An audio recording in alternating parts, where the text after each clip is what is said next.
In order to adequately address this controversial Spidey opinion, I'm gonna have to change formats a bit. Just this once.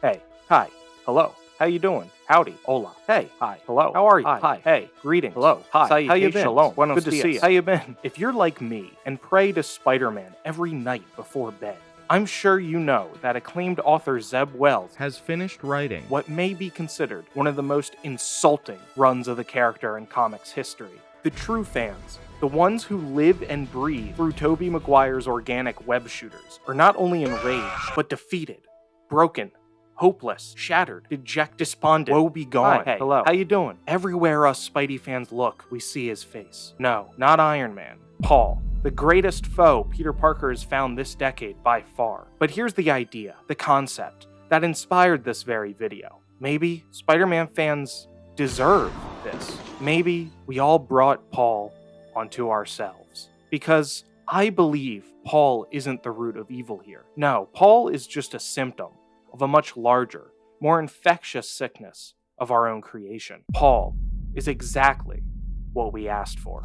Alright, Christ, enough of that, Jesus. Folks, if you're not in the know already, as my friend Green Croc started to a little over-dramatically explain, Paul is a newer character in the Spider-Man mythos. Introduced in Zeb Wells and John Romita Jr.'s 2022 Amazing Spider-Man #1, Paul Jeremiah Rabin is an absolute Chad who mogged beta Peter Parker so hard that he started to date his longtime love interest, Mary Jane. The specifics of this are not really important, though do note that it involves time travel shenanigans and MJ assuming she'd be stuck in another time period and dimension and never see Peter again, explaining why she went ahead and started dating another man. But since the introduction of Paul, the Spidey fandom has truly been unleashed. I mean, seriously, I've seen some insane shit over the past 2 years that I really don't want to highlight all that much in this video, including death threats to the creative team and Marvel editorial. Like Green Croc said, this comic run, well, it's just not very good. In fact, some would even call it downright atrocious. It's made absolutely abysmal decisions with its plotting and character directions, and relied more on gimmicks and rage bait to sell books than it has on quality writing. Paul is also a bizarre character who kind of popped up out of nowhere to make Peter's life more miserable, and he not only has no consistent characterization or defining traits, but also his entire f***ing character model changes issue to issue. But no matter how you feel about this run or how good or bad it actually is, let me be clear. Behaving like this is never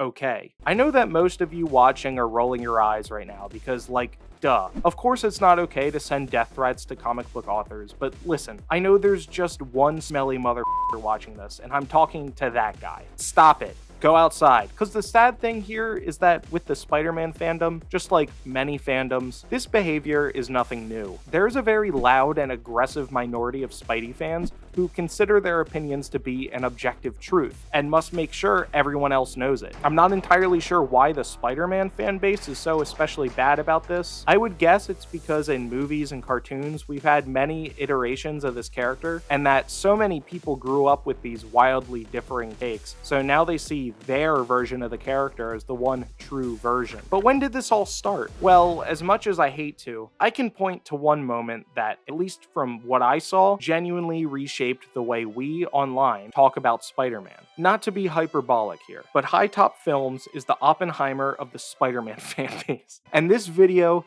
is his Manhattan Project.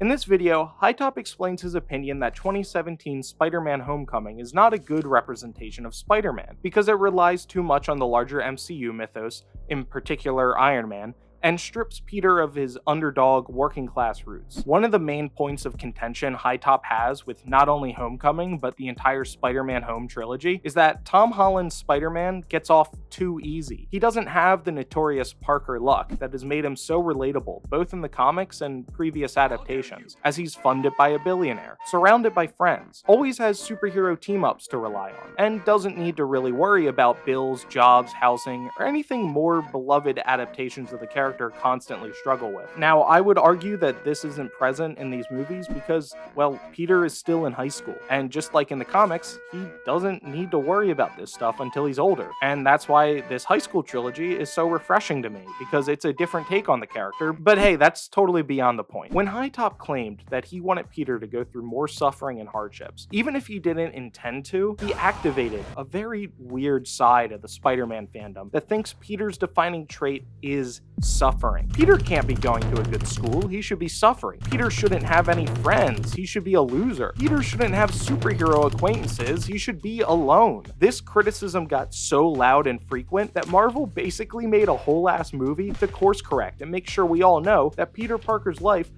sucks. And like, to an extent, Peter should absolutely suffer. I mean, every great protagonist in stories should face extreme conflict. That's just storytelling 101. But at a certain point, it feels like what the fans wanted was less conflict and more just needless torture. Peter cannot grow because he always needs to be poor, lonely, pining, and depressed. Peter cannot be adapted differently because he always needs to have a dead uncle, an on-again, off-again relationship with MJ, a dead girlfriend, and friends turned enemies. And God forbid any adaptation highlight or focus on black people or women. The fans felt emboldened and entitled for Spider-Man content to be exactly what they wanted. So when Zeb Wells began writing Amazing Spider-Man in 2022, he certainly had quite a job ahead of him. How do you write a book with so much history, so many different interpretations, so many different expectations, and make it appealing to everyone? According to Wells, you just make it appealing to no one. From the jump, Wells didn't seem to want to appease any of the Spider-Man fandom. More than any Spidey writer before him, Wells was inviting controversy, undoing the most character development since 2007's One More Day. Character progression cannot exist with Peter Parker because he is such a well-known character that the fans seem to get angry whenever he breaks the status quo. So how far can you go with the metaphorical cucking of Peter before the fans realize that constant status quo storytelling is boring? Well, Zeb Wells found out the answer. You have to literally cuck Peter. In preserving the constant will they, won't they, on again, off again nature of Peter and MJ's relationship, Wells created Paul. Or should I say, we manifested him. He represents the very essence of the fandom's wishes over the years. Paul is Peter's suffering incarnate.